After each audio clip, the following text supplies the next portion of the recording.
bahasa Sunda. Nah, kali ini pelajarannya kita akan melemaskan kalimat, tapi secara praktek langsung ya.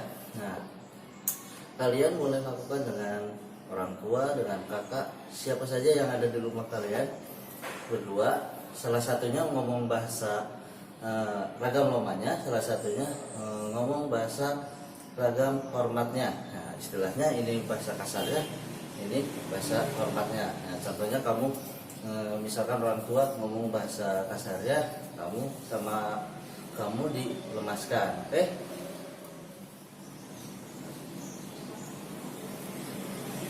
Oke, sebagai contohnya saya dibantu dengan Pak Alpan. Nah, akan mencontohkan tentang yang dimaksud tugasnya tadi ya.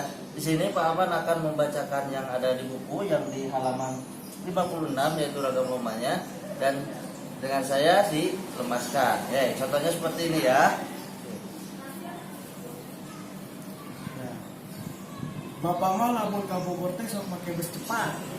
Pun Rama mah upami ka Bogor teh sok ngage bus cepat. Oke, nomor 2. Kuring lamun mentas jalan sok hati-hati pisan. Abdi mah upami mentas jalan teh sok hati-hati pisan.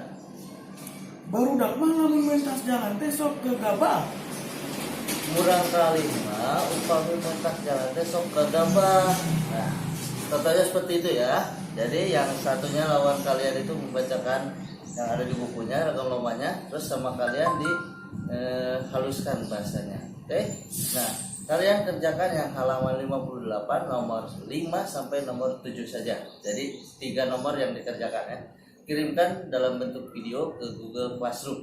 Jangan lupa tulis nama lengkapnya di kolom komentar. Oke? Assalamualaikum warahmatullahi wabarakatuh.